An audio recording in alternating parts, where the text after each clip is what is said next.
안녕하세요. 저는 평범한 회사에 다니며 아이들을 키우고 있는 40대 엄마입니다. 제 얘기를 워낙 해본 적이 별로 없어서 이런 글을 쓰는 게 어색하기만 한데요. 그래도 이런 기회 아니면 속 얘기 누구한테 털어놓나 싶어 사연을 보내봅니다. 여러분들은 결혼 생활 하시는 동안 행복하셨나요? 결혼을 해서 반대로 후회해 본 적이 있으신가요? 저는 후자 쪽입니다. 보통 어른들이 이런 말을 많이 하잖아요. 남자들은 결혼을 하면 3개월도 못 가고 변한다는 말. 저는 그런 얘기가 남들 이야기인 줄만 알았습니다. 하지만 저도 그런 상황을 겪으면서 머리가 빠질 정도로 스트레스를 받고 힘든 시간을 보냈습니다. 바로 그 사연을 이렇게 용기 내서 적어보도록 하겠습니다. 남편을 처음 만난 건 의류회사에 다니고 있었을 때였어요. 남편은 그 회사 거래처의 직원이었는데 처음엔 눈에 띄지 않았지만 오래 볼수록 괜찮은 사람이었죠. 성실하고 착한 사람이었습니다. 하지만 처음에는 그 이상도 그 이하도 아니었어요. 남편은 저를 이성으로 생각했는지 제게 몇 번 고백을 했지만 저는 받아주지 않았었죠. 하지만 10번 지고 안 넘어가는 나무가 없다고 했듯이 저는 결국 넘어가고 말았습니다. 그때 10번을 찍든 100번을 찍든 넘어가지 말았어야 했는데 지금 생각해보면 그때가 참으로 후회스럽습니다. 그렇게 연애를 하고 처음 1년 동안 그는 정말 제 말이라면 하늘의 별도 따다 줄 것처럼 정성을 다했어요. 이런 모습에 제 마음은 점점 녹아내렸죠. 결국 사귄 지 1년이 조금 넘었을 때 우리는 결혼 준비를 하기 시작했고 양가 부모님께 인사를 드리기 시작했습니다. 시댁은 경상도 구미라는 곳에서 작은 철물점을 운영하시며 살아가는 분들이셨어요. 지금껏 살면서 경상도는 부산 말고는 가본 적이 없었는데 구미를 내려가는 내내 창밖의 풍경을 보니 참 평화롭게 아름다워 보이더라고요. 그래서 저는 예비 시댁에 가는 내내 저의 행복한 결혼 생활을 꿈꿨답니다. 시댁에 도착하자마자 예비 시어머니는 버선발로 나와서 저를 반겨주셨어요. 저희가 오기 3시간 전부터 언제 오나 밖을 내다봤다면서 먼 곳에서 오느라 고생했다며 제 손을 잡아주셨습니다. 아이고, 어서 와. 서울에서 오느라 고생 많았지. 어쩜 이렇게 피부도 곱고 인상이 좋누. 우리 아들이 섹시 하나는 잘 골랐네. 안녕하세요. 처음 뵙겠습니다. 이렇게 반갑게 맞이해 주셔서 감사드립니다. 앞으로 잘 부탁드릴게요. 그래, 그래. 우리도 잘 부탁해. 우선 일로 와. 식사부터 하자고. 시어머니와 시아버지는 저를 백년 손님인 것처럼 잘 대해주시더군요. 이런 시부모님들 때문에 제가 결혼 결정을 잘했다고 생각했습니다. 결혼 후에도 이분들은 우리 아들이 언제든지 힘들게 하면 얘기해. 내가 당장 올라가서 홍군형 내줄 거야.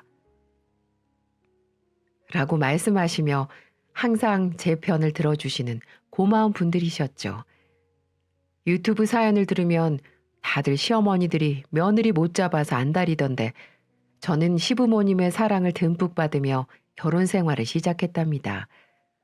저희 친정에서도 남편이 마음에 든다면서 반대 한 번 없이 저희의 결혼을 허락해 주셨습니다. 아직도 생각나네요.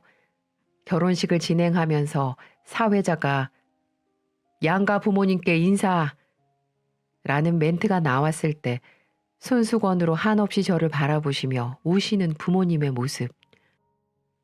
저는 아직도 그 순간을 잊지 못합니다. 아마 그 순간 부모님은 제가 태어난 순간부터 결혼한 순간까지 모든 기억들이 머릿속에 하나씩 스쳐나가셨겠죠. 저는 그런 부모님의 모습을 보고 부끄럽지 않게 꼭 잘 살겠다고 다짐을 했었네요. 남편은 결혼을 하고도 한결같았어요. 아내인 저를 귀하게 여겨줬고 배려해 줄 줄 알았죠. 친구들이 부러워할 만큼이나요. 결혼 후에 새로 차리게 된 작은 공장 일로 바빠졌는데도 불구하고 저에게 최선을 다했어요. 일과 가정 모두 충실한 그의 모습이 그때는 참 멋져 보였죠. 특히 임신했을 땐 제가 손에 물 하나 묻히지 못하게 했습니다. 그리고 아이를 낳아서도 변하지 않았고요. 퇴근하고 많이 지칠 법도 한데 낮에 당신이 애 봤으니까 이제 내 차례야. 푹 쉬고 있어. 이렇게 말하며 든든한 아빠 역할을 제대로 해줬어요. 이런 남편 덕분에 우리는 흔한 신혼 초 다툼 한 번 없이 살았죠. 이렇게 가정에 충실했던 남편에게 가장 고마웠던 일이 하나 있는데요. 뜻하지 않게 갑자기 제가 엄마를 잃었을 때였어요.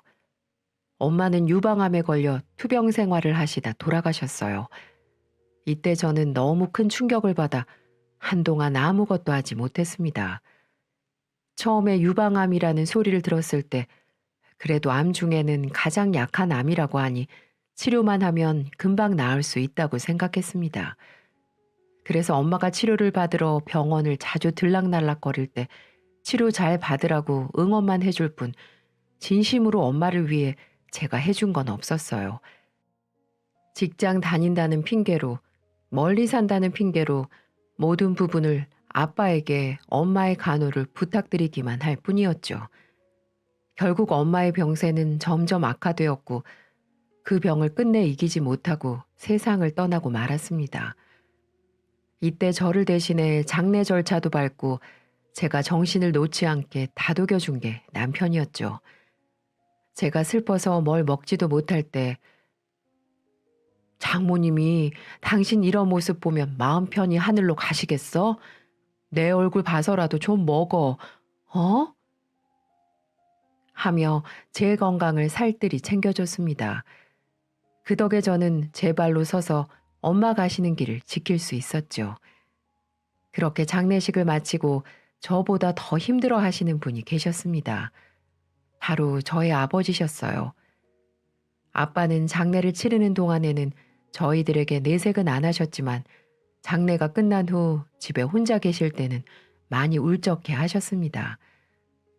둘이서 혼자가 되는 이 현실을 부정하고 싶어 하신 듯 보였죠. 그럴 때마다 아빠는 술을 한 잔 먹고 우시면서 저를 찾으셨습니다. 미수가, 나 네 엄마 없이 못 살겠다.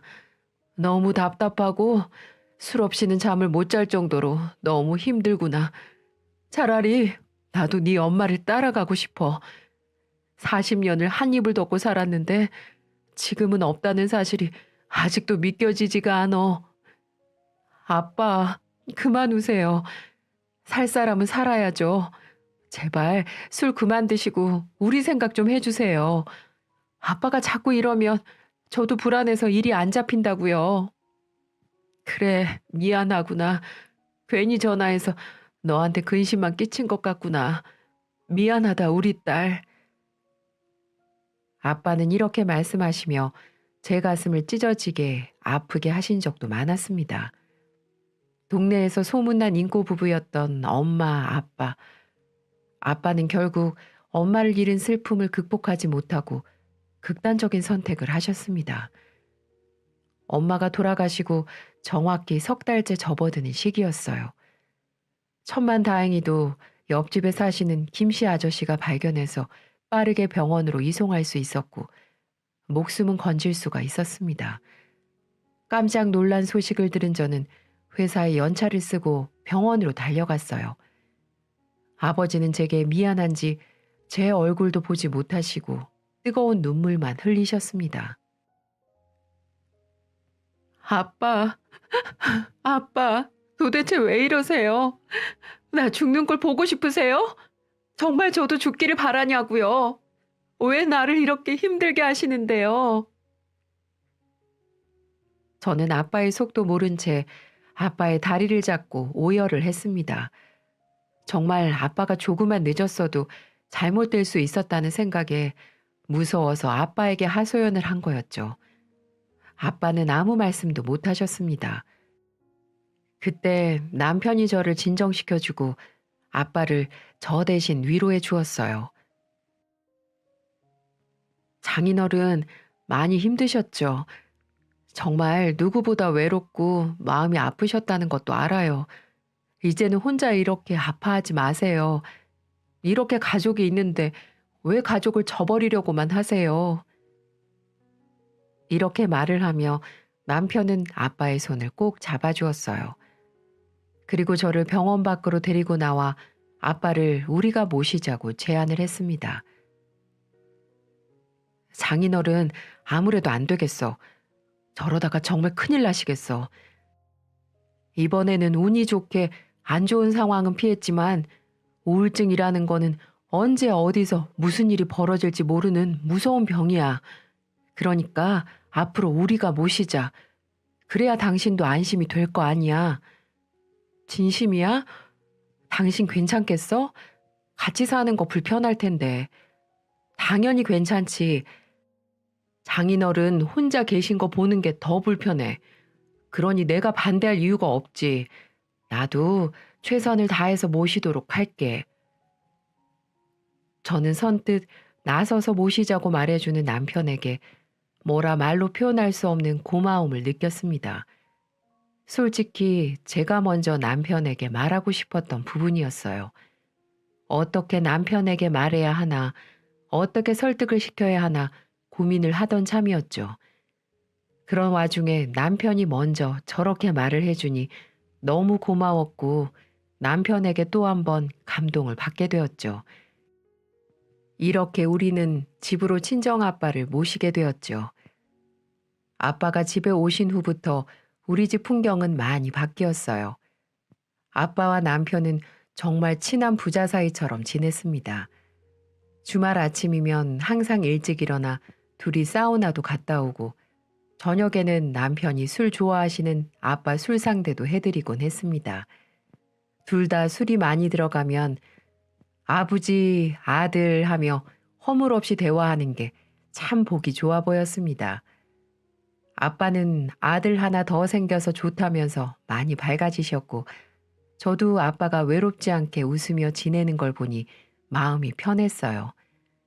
그런 덕분에 아빠는 꾸준히 병원 치료를 받으면서 우울증 증세가 많이 좋아지셨고 다시 예전의 모습으로 돌아오기 시작했습니다.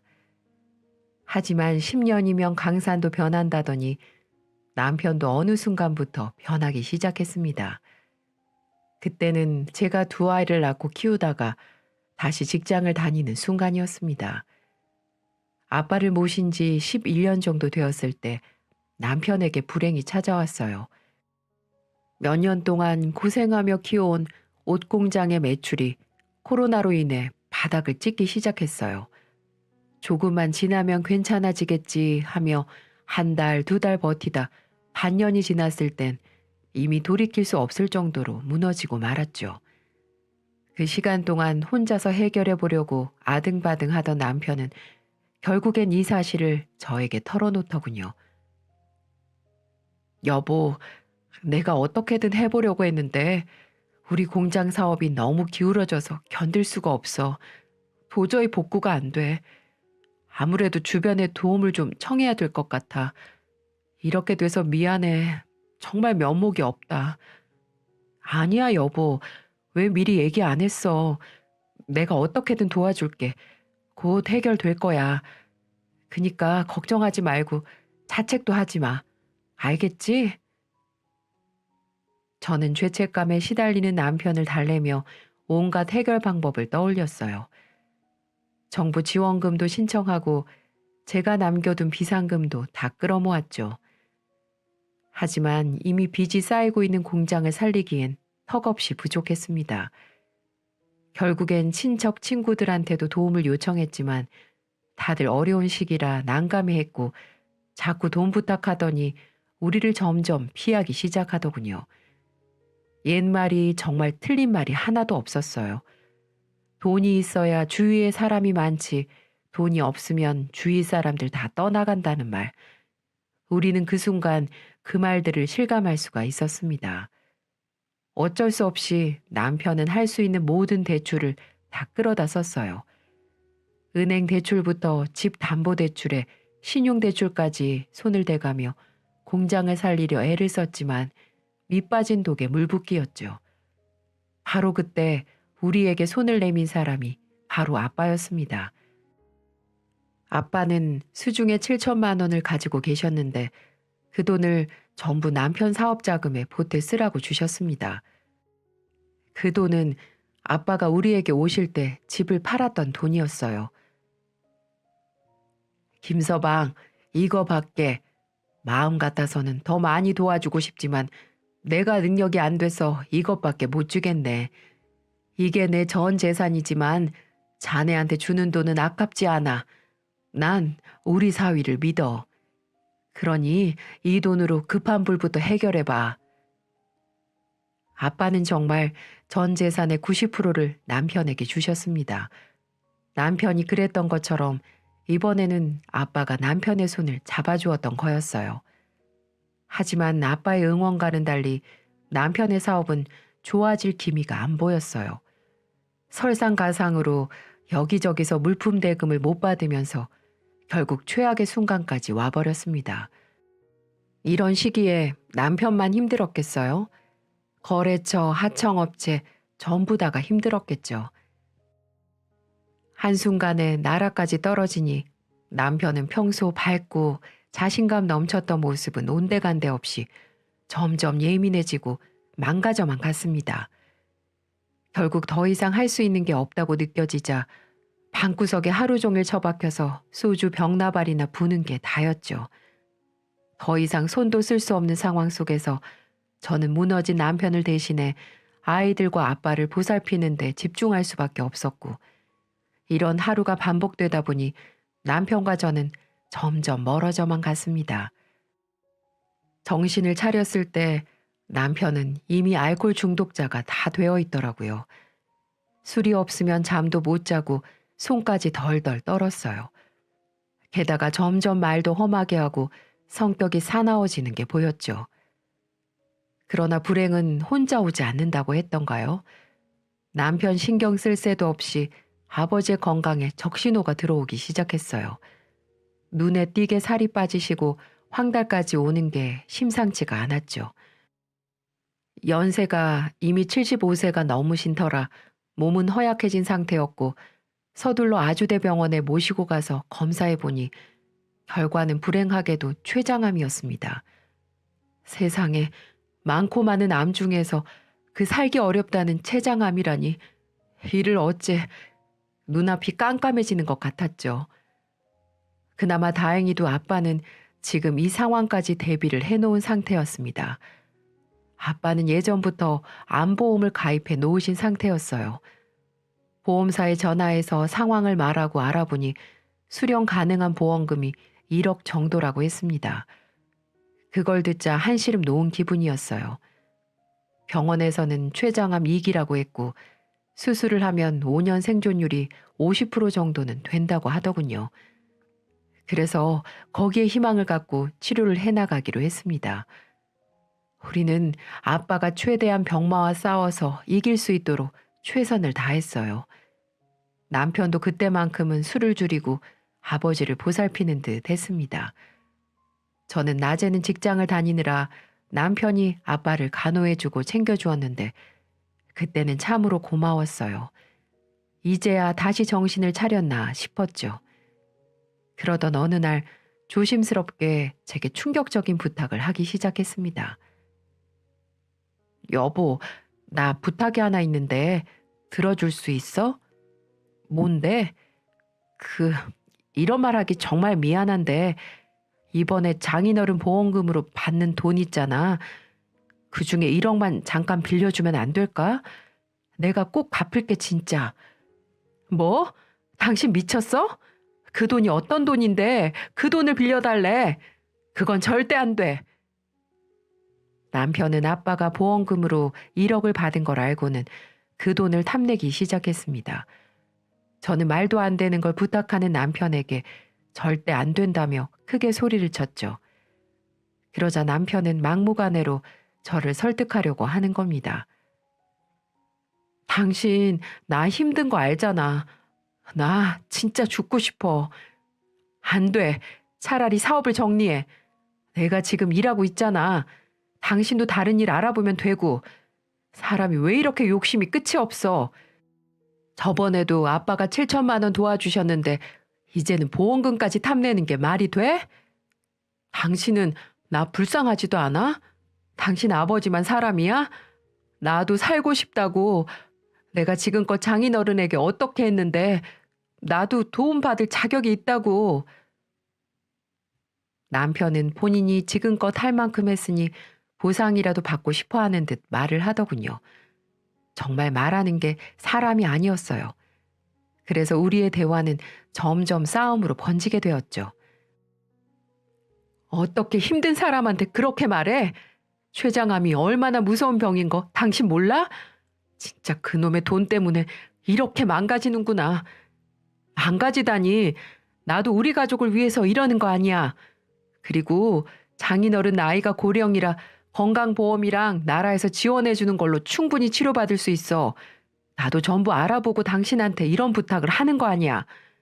그리고 당신 아버지는 나이도 많고 병들었지만 난 아직 살 날이 많이 남았는데 그럼 나를 우선시해야지. 그럼 지금 우리 아빠 늙었으니까 그냥 죽어도 된다는 말이야? 아니 말을 왜 그렇게 해? 네가 그렇게 말한 거 아니야? 아유 열받아 죽겠네. 어쨌든 너 같은 알코올 중독자한테는 한 푼도 안 줄 거니까 그렇게 하라. 한참 실랑이 끝에 저는 결국 방문을 쾅 닫고 나와버렸고 부부 사이는 돌이킬 수 없이 나빠지기 시작했어요. 남편은 결국 마지막 희망마저 제가 버렸다고 생각하는지 그날부터 가족들에게 거칠게 나오기 일쑤였죠. 남편은 낮엔 어딜 돌아다니는지 한동안 사라져 있다가 밤이면 술에 잔뜩 취해서 소리를 지르면서 들어오곤 했습니다. 아이들도 아빠가 무서워졌다면서 피하기 바빴죠.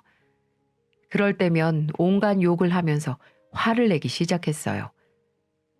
이놈의 집구석은 가장에 왔는데도 쳐다보지도 않지? 그네도 모르는 것들. 이게 다 망할 노인네랑 여편네 때문이야. 남편이 죽겠다는데 지 핏줄만 따박따박 챙기는 거 봐라. 이러니까 내가 안 망해? 다 니들 때문이야. 재수없게 다 죽어가는 늙은이 붙잡고 있어서 내가 망한 거라고. 애들 앞에서 무슨 짓이야. 불만 있으면 꺼지든가. 왜 여기서 지랄이야? 남 탓하지 말고 정신 좀 차려 제발.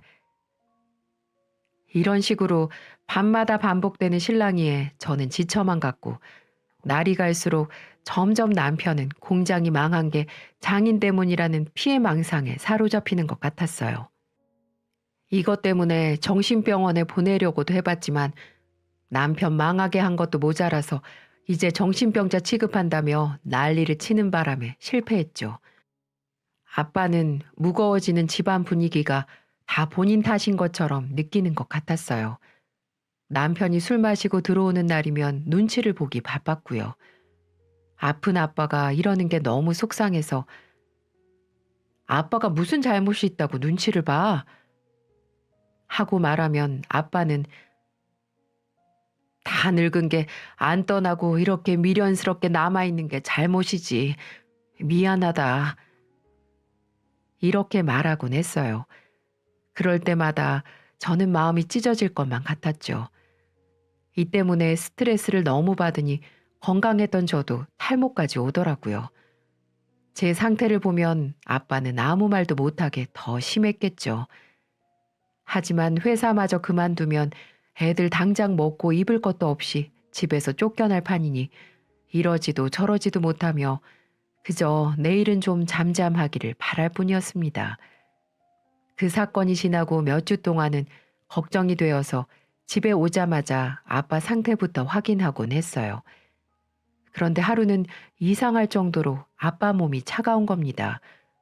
지나치게 기운도 없어 보였고 곧 쓰러질 것 같았어요. 더 상태가 나빠져서 그런가 싶어 놀라서 물었죠. 아빠 몸이 왜 이래? 어디 아파? 아니야, 겨울이라 그런 거지. 신경 쓰지 마라. 아프면 병원 가라니까. 갔어, 아까. 진짜? 어떻게? 부축 없이는 잘 못 걷는 아빠가 병원을 다녀왔다니 그래도 남편이 같이 가줬구나 싶어 저는 그나마 다행이다 싶었어요. 그래서 고맙다고도 말할 겸 남편에게 갔죠. 병원 갔다 왔어? 웬일이야? 뭐라는 거야? 무슨 병원? 하루 종일 집에 있었는데. 아빠 병원 같이 갔다 온 거 아니야? 내가 아침에 같이 다녀오라고 부탁을 했었잖아. 네 아빠 병원? 그걸 내가 왜 가? 네 아빠인데. 뭐야 그럼 어떻게 아까 귀찮게 내 방문 한참 두드리다가 조용해졌었는데 그때 갔다 왔나 보네. 거봐 그 인간 멀쩡하다니까. 혼자 병원도 가고. 그날은 아빠가 병원 가는 날짜였어요. 그래서 제가 출근하기 전에 아빠 병원 좀 모시고 갔다 오라고 신신당부를 했습니다. 하지만 알고 보니 남편은 그 시간에 소주와 배달 안주를 시켜 먹었고 병원 갈 시간에 소주를 마시느라 아빠 혼자 가게 놔뒀던 거였습니다. 결국 아빠는 그 추운 날씨에 아픈 몸을 이끌고 혼자 병원에 다녀온 거였어요.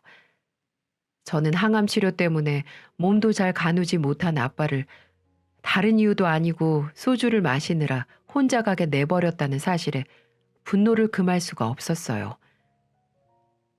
야, 당신 사람 맞아? 돈 줄 때만 너도 장인어른이지? 아픈 사람을 이 추운 날 혼자 병원에 보냈다고? 미쳤냐? 쓰러져서 큰일이라도 났으면 어쩔 거야?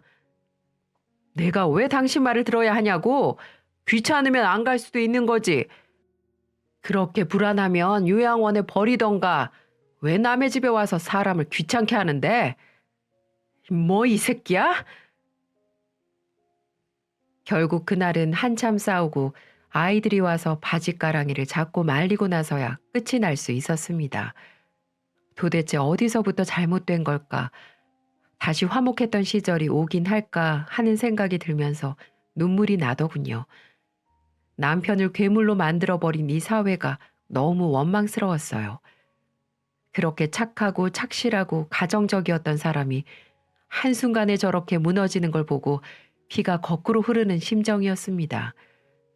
하지만 아무것도 안 하고 있을 순 없었어요. 어떻게든 해결을 해야 했죠. 하지만 이미 망가져버린 남편의 정신 상태는 고장난 기계처럼 쉽게 고쳐지지가 않았습니다. 점점 쓰레기로 변해갈 뿐이었죠. 남편은 점점 저 몰래 아빠의 돈을 손대기 시작했습니다.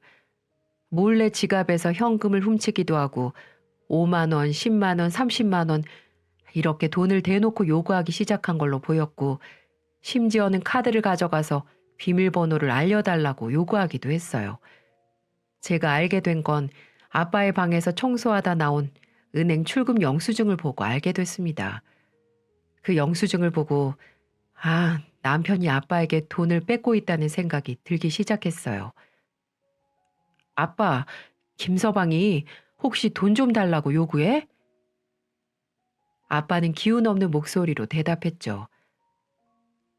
아, 근데 괜찮아. 그 정도는 줄 수 있는 능력이 돼. 무슨 능력? 아빠, 지금부터 어떻게 될지 모르는데 그런 돈을 주라고 한다고 바보같이 줘? 미안하잖니. 김서방 눈치도 보이고. 아빠가 눈치를 왜 봐? 아빠 김서방 이미 한 번 크게 도와줬잖아. 그러니 눈치 볼 필요 없어. 다시는 아빠 그 인간이 돈 요구하면 절대 주지 마. 지금 그 인간 제정신이 아니라고. 무슨 말인 줄 알겠어?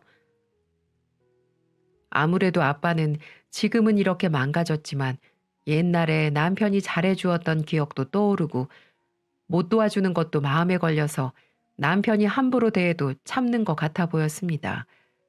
그리고 며칠 후 이번에는 제대로 사건이 터지고 말았습니다. 며칠 후 밤에 방 안에서 애들을 봐주고 있는데 다른 방에서 큰 소리가 나더라고요. 급하게 가보니까 남편이 아빠한테 술 마실 돈을 안 준다며 온갖 욕설을 퍼붓고 있었어요. 노인네가 하는 일도 없이 얹혀 살면서 이깟 돈 한 푼도 못 줘? 아주 아까워 죽겠지. 나한테 쓰는 돈이? 아니다. 미안하다. 미안해. 근데 주면 안 된단다. 하도 큰 소리가 나니까 아빠가 키우던 강아지도 남편을 향해 짖기 시작했어요. 그걸 보고 남편은 더 열이 받았는지 소리를 쳤죠. 이 왜 안 되는데? 네 개새끼 밥 사줄 돈은 있잖아. 내가 아주 집구석 개새끼보다도 못하지? 그리고는 화를 주체하지 못하고 앞에 있는 강아지를 때리기 시작했어요. 강아지는 너무 놀라서 깨갱거리면서 베란다로 도망쳤고 남편은 쫓아가서 발로 차버렸죠. 제가 말릴 틈도 없었어요. 뒤늦게 쫓아갔지만 이미 많이 맞은 후였죠. 다친 강아지가 입에서 피를 토할 지경인데도 남편은 멈추지 않았어요. 그걸 보니 정말 소름이 끼쳐서 몸이 잘 안 움직여지더라고요. 아빠는 안 된다고 소리치며 나서서 몸으로 감쌌고 저는 남편을 베란다에서 있는 힘껏 밀어내며 말렸어요. 아이들은 무서워서 엉엉 울기 시작했고요. 그러자 그제서야 남편은 발길질을 멈추고 씩씩거리며 밖으로 나갔습니다. 이 사건 이후로 저는 폭력에 손을 댄 남편과 같이 살아도 될까 정말 많은 고민을 하기 시작했습니다. 남편 한 명 때문에 옆에 있는 모든 사람들이 힘들어했고요. 갈수록 폭력이 익숙해진 남편은 더 큰 일을 저지르기 시작했습니다. 특히 술을 마시면 멈출 줄을 몰랐죠. 어느 날도 어김없이 잔뜩 취한 남편이 집에 인사불성해서 들어왔더라고요. 저는 꼴도 보기 싫어 방에 들어가 문을 닫고 있었고요. 근데 잠시 후 방 밖에서 소란스러운 소리가 들려 나가보니 남편이 아빠 앞에서 손을 번쩍 들고 얼굴을 때리려는 게 아니겠어요? 저는 너무 놀라 달려가 팔을 낚아채고 말했죠. 이게 뭐 하는 짓이야? 미쳤어? 이건 저 노인네 이 집에 들어온 순간부터 내 인생이 망가지기 시작했어. 그렇게 1억을 부탁해도 주지도 않고 그 1억만 있었으면 내가 이 모양 이 꼴은 아니었을 거라고. 저는 정신 못 차리는 남편 뺨을 있는 힘껏 때렸어요. 정신 차려, 이 인간아. 그 돈이 네 돈이야? 이 쓰레기 같은 자식아. 너 우리 아빠 몸에 손대기만 해봐. 감방에 쳐넣기 전에 썩 꺼져. 제가 이 정도로 크게 화를 내니 남편은 좀 정신이 들었는지 조용히 방으로 들어가더군요. 지금은 제가 있었으니 말릴 수 있었지만 제가 없을 땐 어떨지 생각도 하기 싫었죠. 그래서 저는 그날 밤 애들을 불러서 말했어요. 얘들아, 만약 아빠가 할아버지 때리는 거 보면 바로 경찰 아저씨 먼저 불러. 그리고 엄마한테 꼭 말해. 알았지? 너네가 엄마 대신에 할아버지 지켜줘야 해. 걱정 마, 엄마. 애들한테 신고하는 방법까지 알려주면서 계속 강조를 했지만 마음이 놓이지는 않았어요. 그래도 한동안은 큰 사고 없이 지나가는 듯해서 저는 안심하고 말았죠. 하지만 폭력은 쉽게 멈춰지는 게 아니라는 걸 머지않아 몸속 깨닫고 말았습니다. 그날은 하루 종일 회사가 너무 바빠 조금 늦게 퇴근하고 집에 가는 길이었어요. 그런데 충격적인 걸 발견하게 됐죠. 웬 할아버지가 맨발로 속옷만 입은 채 저 멀리서 뛰어오는 거예요. 정신을 차리고 자세히 보니 충격적이게도 아빠였습니다. 너무 놀란 저는 달려가서 아빠 어깨를 붙잡고 진정을 시킨 다음 제 겉옷을 벗어주었습니다. 아빠, 이게 무슨 일이야?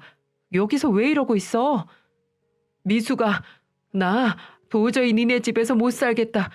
가서 내 짐 좀 챙겨서 갖다 줘. 아이고, 늙으면 그냥 죽어야 하나 보다. 무서워서 살고 싶지가 않아. 그게 무슨 말인데 자세히 좀 얘기해 보라고. 그 순간 뒤따라 나온 딸아이가 울면서 제게 말했습니다.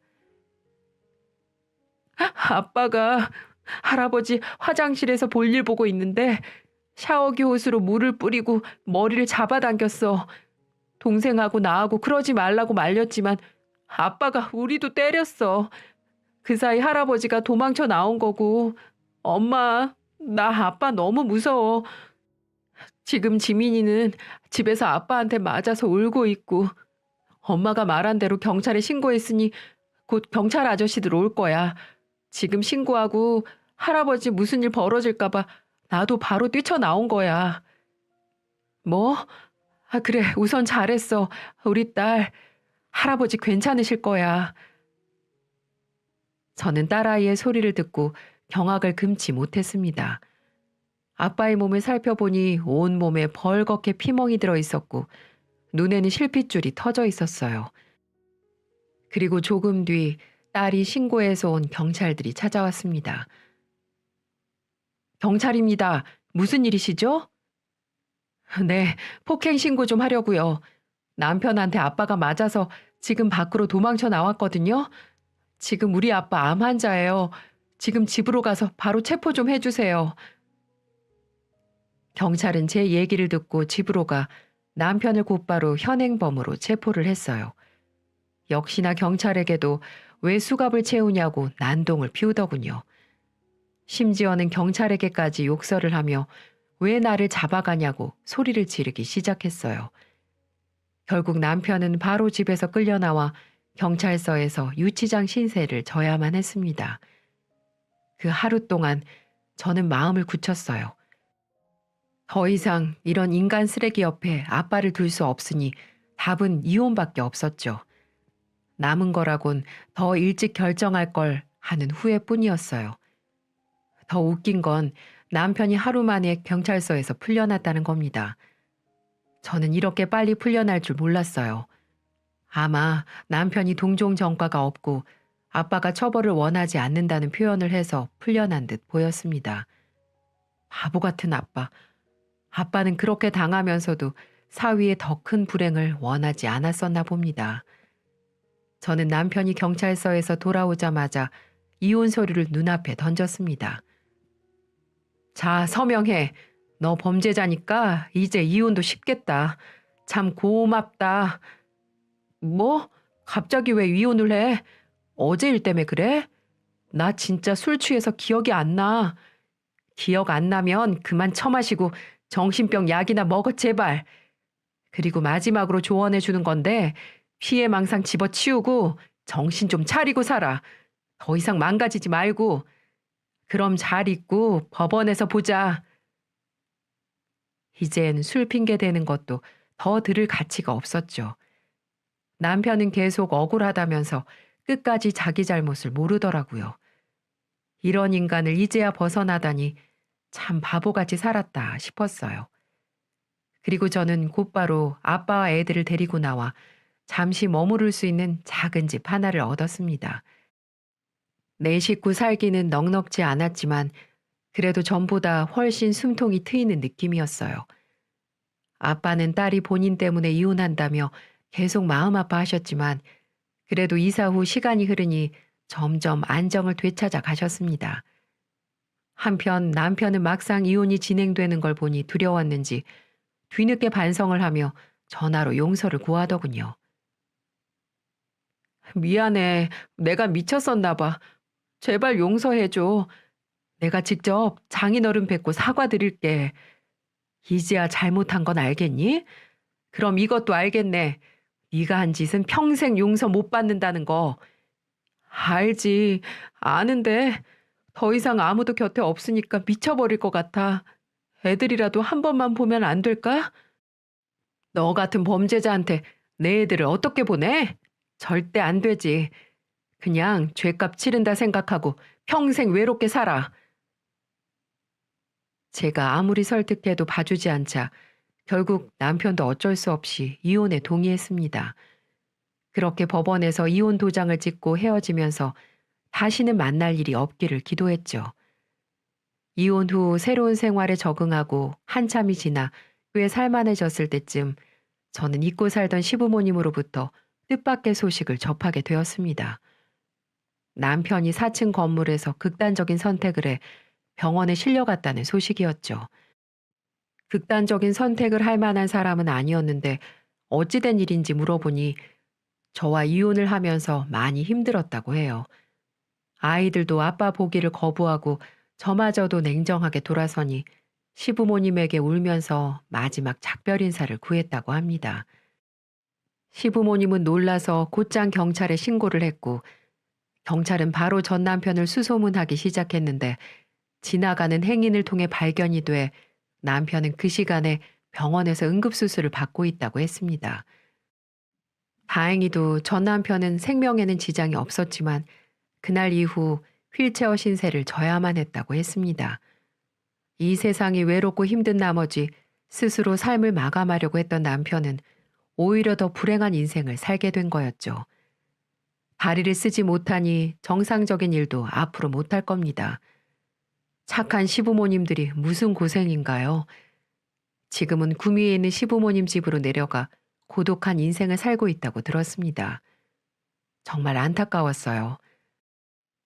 저는 전 남편과 이혼을 한 그 순간까지도 아이들 아빠이니 제발 다시 정신 차리고 새 인생을 살기를 바랬습니다.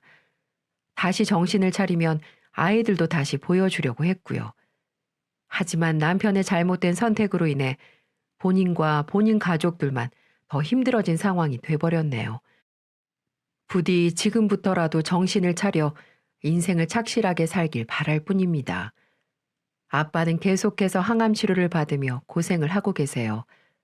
어떨 때는 힘들어서 포기하고 싶다고 말을 하실 때도 많아요. 하지만 저는 절대 포기할 수 없습니다. 저와 제 아이들은 하루빨리 아빠가 다시 일어날 수 있도록 열심히 보살펴 드리고 있답니다. 제 사연은 여기까지입니다. 아마 제 사연을 들으신 분들은 많은 생각들을 하실 것 같아요. 참 우리 아빠가 불쌍하다고 생각드신 분들도 많으실 거고 남편 욕하는 분들도 많으실 테고요. 아마 이혼을 왜 빨리 안 했냐고 저를 욕하는 분들도 계시겠죠. 앞으로는 이런 소리 듣지 않도록 열심히 살아가도록 하겠습니다. 요즘 우리나라가 살기 많이 힘드시죠? 그로 인해 세계에서 극단적인 선택을 하는 분들이 5위 안에 든다고 들었어요. 물론 저도 살아가면서 힘들다 보면 그런 생각을 안 해본 건 아니지만 가족들을 보고 참고 견뎠습니다. 이걸 보시는 모든 분들은 혹시라도 그런 안 좋은 마음 갖고 계신다면 다시 한번 주의 한번 돌아보시기 바랍니다. 그럼 분명 나를 사랑해주고 나를 아껴주고 나를 응원해주는 사람들이 있을 거예요. 저도 비록 아팠던 기억은 아물어도 흉터처럼 남겠지만 열심히 예쁜 기억으로 덮어보려고요. 그러다 보면 분명 더 좋은 날이 오겠죠. 여기까지 제 긴 사연 들어주셔서 감사합니다. 여러분, 항상 건강하세요.